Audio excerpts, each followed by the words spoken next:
The narrative takes place in a post-apocalyptic world in 2044 where the Earth's surface has become a radioactive wasteland due to the 8 solar flares and storms from the sun.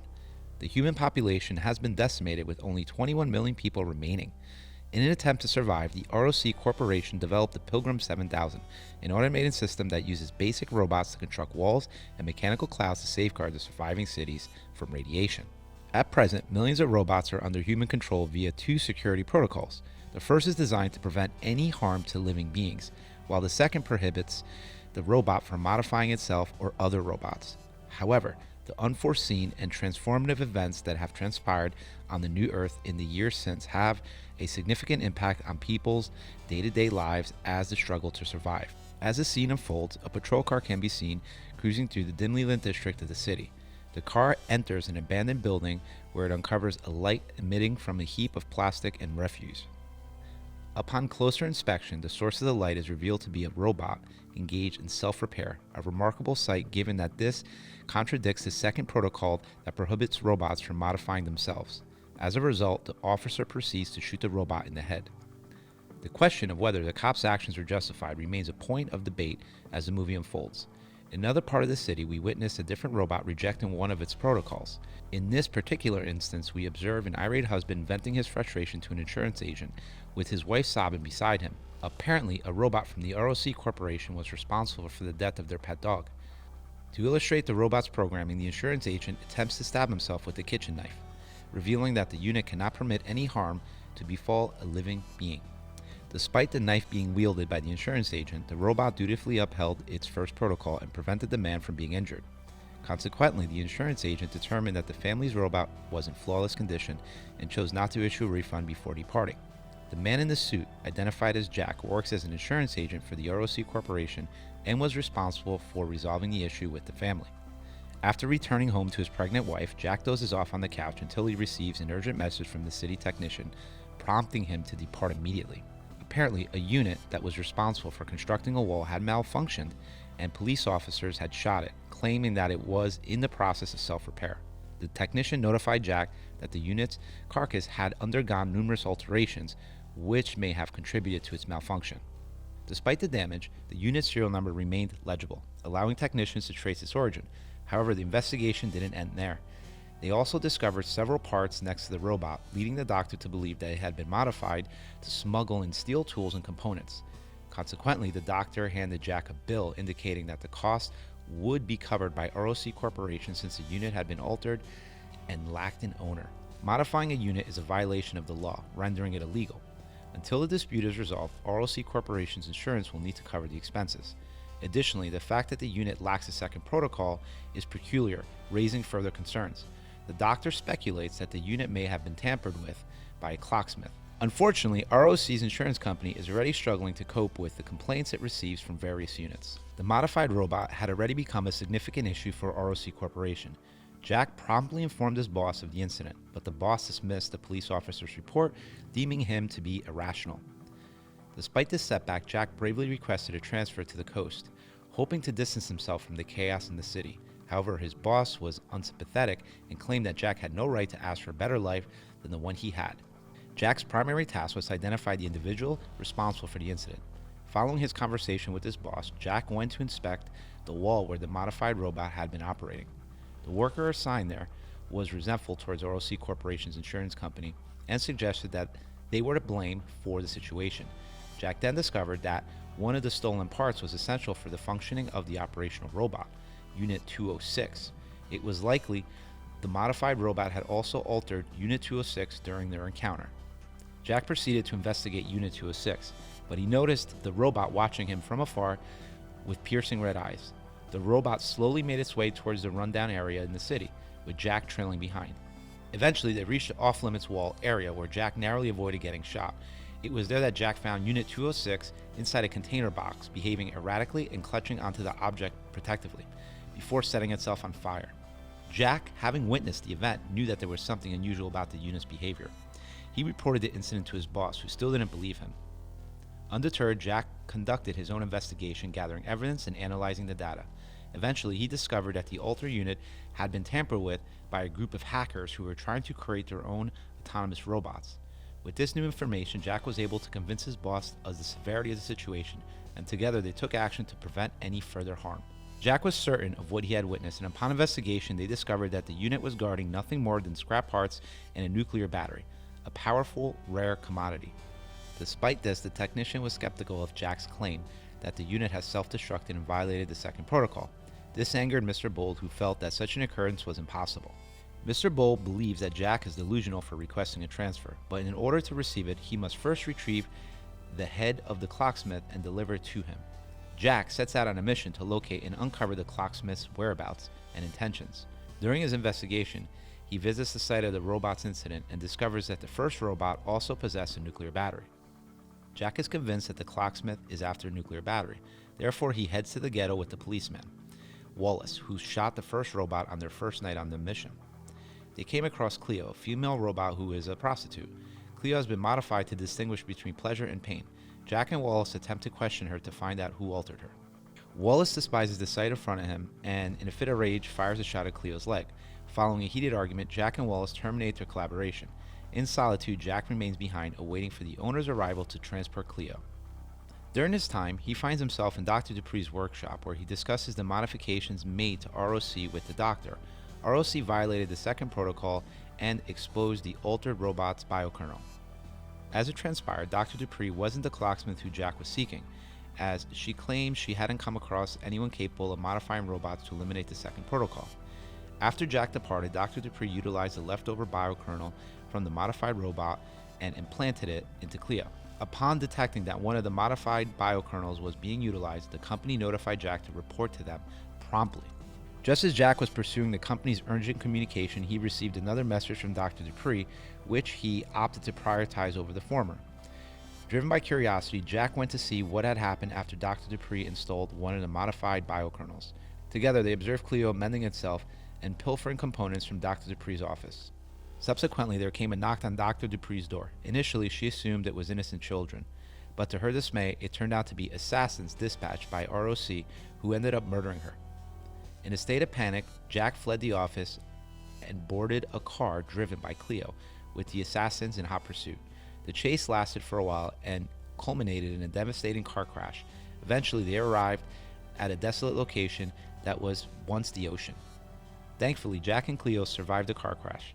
While Jack recuperated quickly, Cleo's recovery took longer.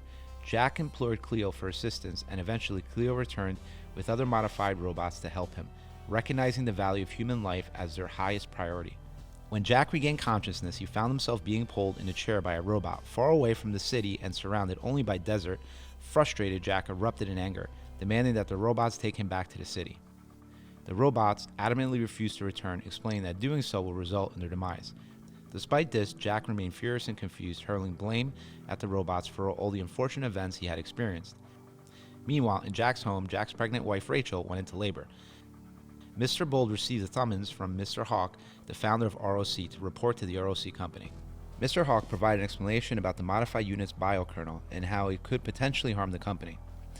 The company suspects that Jack is responsible for the issue, but Mr. Bold defends Jack and attests to his loyalty. During the conversation, Mr. Hawk and his assistant Conway inquired about Jack's whereabouts earlier that day, but Mr. Bold was unable to provide an answer as he was unaware of Jack's location. Meanwhile, Jack remained stranded in the desert with his robotic companions. In an attempt to provide him with sustenance, Cleo offered Jack live worms for protein, but he declined the offer.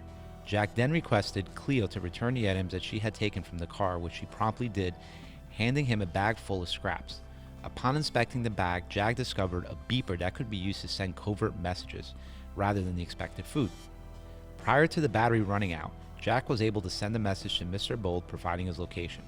Upon receiving the message, Mr. Bold tasked Wallace with locating Jack using the provided coordinates, and then notified Mr. Bold of the situation. Wallace subsequently arrived at the designated location with another police officer, but unfortunately Jack was located beyond the radioactive area. Despite this setback, they continued their efforts to locate Jack from a safe distance. While traveling through the desert, Jack observed motion on the horizon and ordered the robots to halt in order for him to climb to a high point. He fabricated a story for the robots, claiming that he needed to attend to personal human matters. In truth, he fired a flare to signal his location to Wallace. Following the signal, Wallace located the robots and Jack, who was overjoyed and relieved to the prospect of returning home. In order to keep the robots in line, Jack threatened to use his flare gun against them if they did not comply with his requests. Despite Jack's insistence that they return to the city, the robots expressed fear and reluctance. Although he was surprised to see Wallace again, Jack was pleased nonetheless, but Wallace had a different reaction. Upon seeing the nuclear battery, he became hostile and punched Jack, while the other officer aimed the gun at him, believing that Jack was responsible for modifying the robots. Wallace accused him of wrongdoing and threatened to shoot him without further hesitation. Confused and taken back, Jack struggled to comprehend the situation. The robots implored Wallace to spare human life, with one even attempting to intervene between Wallace and Jack, but unfortunately, it was shot and killed by Wallace. Another robot made a similar effort, only to meet the same tragic outcome. In a bid to stop the violence, Cleo attempted to intervene, but Wallace was poised to pull the trigger once again. In a bold move, Jack decided to take matters into his own hands and used a flare gun and shot Wallace, risking everything in the process. The remaining officer fled in terror, abandoning Jack in his anger and leaving him with little hope of returning to the city. Jack was left alone, venting his frustration through a tantrum. Meanwhile, the other robots scavenged parts from the dead robots like vultures before departing to their destination, leaving Jack behind. Later, Jack decided to follow them, but paused at the sight of Wallace's lifeless body, where he discovered a chocolate bar in the officer's pocket. Tears welled up in Jack's eyes as he savored the taste of real food, grateful for the chocolate bar. Eventually, after days in the desert, Conway led Mr. Bold from his house to the interrogation room in the city. Meanwhile, the officer who had accompanied Wallace swiftly reported the incident to the company, detailing what had occurred. Given the gravity of the situation, Mr. Hawk explained to Mr. Bold that no one had ever removed the protocols before, as humans had not created them. Upon realizing that some of the units had been tampered with, Mr. Hawk instructed Mr. Bold to retrieve their biokernels and return them to him via a robot. Additionally, Mr. Hawk was weary of anyone knowing about their issue with the altered units and was intent on eliminating whoever was responsible. Consequently, he dispatched Conway, Mr. Bold, and another 2 men to the radioactive area to search for Jack. Despite feeling remorseful for their actions, Mr. Bold knew he had to obey Mr. Hawk's orders. As they arrived at the location of the destroyed robots in Wallace, Conway and Mr. Bold were interrupted by a call informing them that 2 women were approaching their location. Consequently, they stood up and waited for the arrival of the car. Rachel, Jack's wife, and their newborn baby arrived in a car, surprising Bold and Conway during their mission. However, they were interrupted by ROC, who kidnapped Rachel and the baby in search of Jack. Bold was concerned about Rachel getting involved in their situation, which he felt was chaotic. He attempted to use Wallace's gun to kill Conway, but his plan was unsuccessful, and Conway's team ended up shooting him, causing Mr. Bold to suffer. In the desert, one of the robots had already departed, while the remaining ones waited for Jack. The altered robots reached their destination, an abandoned factory, as they walked alongside Jack. As they journeyed, Jack and Cleo talked about the rain. Apart from the topic of rain, Cleo expressed curiosity about life and posed several questions to Jack, who answered from a distance, seemingly annoyed. As Jack approached a figure in a hood, he believed it was a clocksmith. However, as he got closer and removed the hood, he discovered that it was yet another robot. The robot stood up, revealed its wiry body to Jack. Jack was bewildered and assumed that the clocksmith had finally found another human. However, to his surprise, the robot informed Jack that he was the only human present. Jack remained skeptical that the clocksmith was a robot, so he went into a nearby garage in search of human presence, but to no avail. To his surprise, he found a collection of parts that were neatly arranged and ready for assembly. This discovery led Jack to realize that it was not a human clocksmith who initiated the plan, but rather a robot. Despite feeling bewildered, Jack finally knew who was responsible. Jack decides to go back home and starts working on a plan to return. When Jack left, the robots resumed their work of assembling the parts, but soon realized that the nuclear battery was missing. They communicated with each other through unspoken signals and gestures. The clocksmith followed Jack and found him struggling to open a car's hood. Jack was at the edge of the bridge, accompanied by the clocksmith robot. They engaged in a conversation during which the robot imparted wisdom to Jack about human life and the current crisis that humans were facing. As they talked, the clocks in the background ticked, adding to the contemplative mood. Despite the robot's wise words, Jack was feeling hopeless as he discovered that the car did not have an engine. The robot clocksmith, having developed the ability to override the second protocol, has surpassed the difference to humans and gained autonomy. Jack hands over the nuclear battery to the clocksmith robot and comes to terms with the idea that humans, including himself, are bound to perish in the radioactive area, accepting the inevitable extinction of his kind. Jack reflects that robots were created to aid humans, but the clocksmith counters that survival is not the primary objective. But what matters most is living.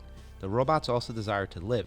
Jack is feeling hopeless and parched until he discovers a bottle of alcohol, which he drinks greedily and ends up feeling tipsy. Suddenly, electricity illuminates a deserted location, and music starts playing from an old jukebox. Drunk Jack spots Cleo and teaches her how to dance by counting. After a few minutes of laughter, Jack puts his hand on Cleo's head, and Cleo starts to moan as she experiences pleasure. Cleo asks Jack if he loved her, but Jack was taken back by Cleo's actions and felt nauseous once again. Later, the robots resumed assembling their work on the nuclear battery. Morning arrived, and Jack woke up to the sound of an engine, feeling overjoyed. He expressed his gratitude to the robots and said goodbye to Cleo and the new robot spider they had constructed. As Jack was driving back to the city, he came across Mr. Bold lying on the ground, being circled by vultures. Before Mr. Bold passed away, he informed Jack that Rachel had been there. Jack realized that he had come back for the robots and immediately headed back to them. However, they attempted to cross the radioactive side of the canyon. Wallace and his men started shooting at the robots. As the clocksmith attempted to cross to the other side, he missed and fell. Upon seeing the bot, the men demanded the clocksmith kneel, but he refused, and retorted, calling them mere machines was akin to labeling humans as merely aggressive monkeys, before he was shot down. Cleo was also shot in the shoulder, and as ROC's men prepared to finish her off, Jack arrived at the scene, and a gunfight broke out between him and ROC's henchmen.